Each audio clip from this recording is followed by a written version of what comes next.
জামাত ইসলামী পাকিস্তানের বিরোধী ছিল বলে যে তথ্য আসছে, এটা একেবারেই অসত্য তথ্য। খুব বেশি করে আজকে আমাদেরকে রাজাকার আলবদর বলার চেষ্টা করা হচ্ছে।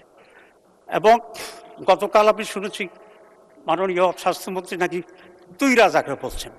পার্লামেন্টের তুইটা আমার মনে হয় খুবই আনপাল্টারেবল, অসঙ্গত একটি শব্দ। আমি জানি না মাননীয় স্পিকার এটাকে এক্সপান্স করছে কিনা ওনার অর্থনীতি। এখন সেই জন্যে সরকারি দলের প্রতি, বিশেষ করে মাননীয় প্রধানমন্ত্রী আছেন, ওনার বিগিনিংয়ের যে স্পিচটা ছিল সেটাকে আমার কাছে খুবই ভালো লেগেছে। শুধু একটি শব্দ বোধহয় কি গুপ্ত নাকি একটা বলেছে। এগুলার টুকটাক আর কি উইকনেস আছে বলে যদি আমরা এক্সপোজ করতে চাই, তাহলে আমাদের পারস্পরিক যে রেসপেক্ট এবং কনফিডেন্সটা হবে সেটাতে কিন্তু আবার ঘাটতি হবে। মাননীয় স্পিকার, আজকে মাননীয় অর্থমন্ত্রী জুলাই চার্টারের ব্যাপারে কিছু কথা বলছেন, আমার সময় কম। আসলে জুলাই চার্টার আমরা তৈরি করেছি কয়েক মাস ধরে, 31টা রাজনৈতিক দল একত্রিত হয়ে এই জুলাই চার্টারটা তৈরি করা হয়েছিল। এবং সেখানে বিএনপির পক্ষ থেকেও অত্যন্ত দৃঢ় এবং বলিষ্ঠ ভূমিকা সেখানে রাখা হয়েছে এবং সেটাকে আমরা সাইন করেছি।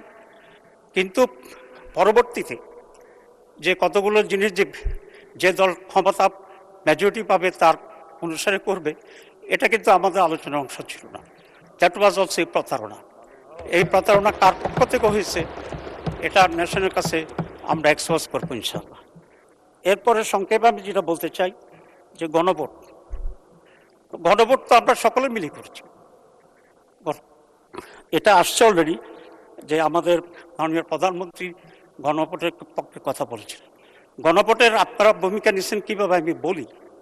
প্রথম হচ্ছে, আমরা চেয়েছিলাম যে গণভোট এবং জাতীয় নির্বাচন আলাদাভাবে হোক। আগে গণভোট হয়ে যাবে, পরে জাতীয় নির্বাচন হবে। কিন্তু বিএনপির পক্ষ থেকে খুব স্ট্রংলি তারা বলছেন যে গণভোট এবং জাতীয় নির্বাচন একসাথে হতে হবে। এবং আপনাদের দাবির পক্ষেই আমাদের নারাজির পরও গণভোট এবং জাতীয় নির্বাচন একসাথে হয়েছে। তো আপনি এখন বলছেন যে এটা জায়েজ হয়নি। তো জায়েজ তো যদি এখন না হয়, আগেও না জায়েজ ছিল, আগেও অবৈধ ছিল, আগেও অসাংগঠনিক ছিল। কিন্তু সেটার পক্ষে আপনাদের সকলের বক্তব্য আছে। আমি পত্রিকায় কাটিং আছে, পেশ করার সময় পাবো না। এবং গণভোট যদি কোনোভাবেই আলাদা হতে না পারে, এই ব্যাপারে আপনাদের অনেক তৎপরতা ছিল, আমাদের আন্দোলন ছিল, আমরা সংগ্রাম করেছিলাম সেদিনও যে যাতে করে আলাদা হয়। যদি আলাদা সেদিন হইতো তাহলে কিন্তু আপনাদের এই চান্স নিয়ে, সুযোগ নিয়ে এই বিভ্রান্তি তৈরি করার কোনো সুযোগ হতো না। মাননীয় স্পিকার, আপনি জানেন যে হিটলারের সময় একটা গণভোট হয়েছিল, হিটলার সেটাকে অ্যাকসেপ্ট করে। আর আমাদের এই উপমহাদেশে একটা গণভোট হয়েছিল কাশ্মীর ইস্যুতে, সেই কাশ্মীর ইস্যুর গণভোটও ইন্দিরা গান্ধীর পিতা জওহরলাল নেহরু অ্যাকসেপ্ট করে নাই। এবং সেই অ্যাকসেপ্ট না করার কারণে আজও কাশ্মীরের সেই সমস্যার সমাধান হয়নি এবং শত শত হাজার হাজার মানুষ এখনও মৃত্যুবরণ করছে, এখনও তাদেরকে স্বাধীনতার সংগ্রামে লড়াই করতে হচ্ছে। সুতরাং আমি মনে করি যে দেশের জন্য কল্যাণকর যেটা মেজরিটি 2/3 ভিত্তিতে যদি আপনারা যেটাই আপনাদের ইচ্ছা হবে যা ইচ্ছা তাই করতে থাকেন, তাহলে এই দেশ আবার পিছিয়ে যাবে এবং আমরা যে একটা সুস্থ রাজনীতি এবং সুস্থ পার্লামেন্ট চাই সেটা অর্জন করা কিন্তু সহজ হবে না এবং ব্যাহত হবে। আমি খুব শর্টলি দু একটা ভুল তথ্য যেটা আজকে অনেকে দিয়েছেন সেই ব্যাপারে কথা বলতে চাচ্ছি। প্রথম হচ্ছে, আমরা জামাত ইসলামী পাকিস্তানের বিরোধী ছিল বলে যে তথ্য আসছে, এটা একেবারেই অসত্য তথ্য। কারণ সৈয়দ আবুল মওদুদী প্রথম 2 নেশন থিওরির প্রবক্তা ছিলেন সৈয়দ আবুল মওদুদী, এবং তার খুব স্ট্রং একটা বই লেখা ছিল।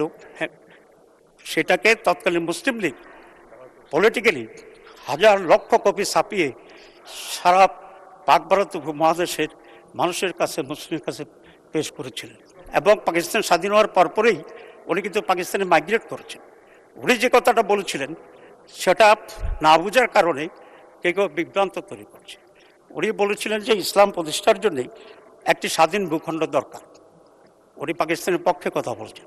তবে উনি বলেছিলেন যে সমস্ত নেতৃত্বের মাধ্যমে আন্দোলন চলছে, এই নেতৃত্বের পক্ষে একটি ইসলামী রাষ্ট্র কায়েম করা সম্ভব হবে কিনা এই ব্যাপারে উনি তার ডাউটের কথা উনি পেশ করেছিলেন।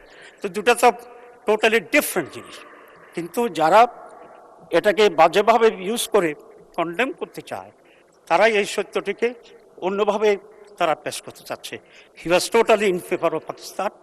এবং একজন ভাই এখানে বললেন যে উনি 47-এ বিশ্বাস করেন না। তো উনি যদি 47-এ বিশ্বাস না করেন তাহলে বাংলাদেশ কীভাবে হইত? কারণ বাংলাদেশ এবং ইস্ট পাকিস্তান ওয়েস্ট পাকিস্তান মিলেই তো 47-এর স্বাধীন বাংলাদেশ, এবং সেখান থেকে তো আবার আমরা স্বাধীনতা সংগ্রাম করে আমরা বাংলাদেশ করেছি। অবশ্য ওনার এই চিন্তা, ওনার এই বক্তব্য ওনার চিন্তার সাথে একরকম, কারণ ওনারা আসলে পাকিস্তানেও চান নাই, বাংলাদেশও পরবর্তী পর্যায়ে তারা কীভাবে নিয়েছেন জানি না, কারণ তারা এক ইন্ডিয়া চেয়েছিলেন। এবারও যখন সংগ্রাম চলছিল ওনারা কিন্তু আশ্রয় নিয়েছেন, ইন্ডিয়াতে গিয়ে সংগ্রাম করেন নাই। তো উনি বলছেন যে হাসিনার কারাগার উনি যেতে চান এই জন্য ভারত পালাই গেছেন। তো সেটা ওনার ব্যাপার, আমি খুব ক্রিটিসাইজ করতে চাই না। সুতরাং অরিজিনালি যারা ভারতপন্থী, অরিজিনালি যারা ভারতের অধীনস্থ একটি বাংলাদেশ দেখতে চায়, তাদের চিন্তার ভিতরে এ সমস্ত জিনিস আসতে পারে, এবং সেই চিন্তার প্রতিফলন যে বক্তব্য যদি আসে, আমরা তো আশ্চর্য হওয়ার মতো কিছু মনে করি না। মাননীয় আরেকজন সদস্য ভাই বলেছেন যে আমরা ম্যাডাম যখন জেলে ছিল বা অত্যাচার হয়েছে, জামাত কোনো বিবৃতি দেয়নি। এটা একেবারে অসত্য কথা। আমরা বারবার বিবৃতি দিয়েছি, সব ইস্যুতে আমরা বক্তৃতা, শুধু বক্তৃতা নয়, আমরা ওনার মুক্তির জন্য মিছিলও করেছি এই রাজপথে। এখন আমি আশা করব যেসব লোকেরা এইসব তথ্য দিচ্ছেন তারা আরেকটু কষ্ট করে বিভিন্ন রেকর্ডে যেটা আছে সেই তথ্যটা ওনারা জেনে নেবেন। প্রত্যেকটা ইস্যুতে, যেমন অনেক সময় বিএনপিও আমাদের পক্ষে বক্তব্য দিয়েছেন, আবার অনেক সময় দেন নেই।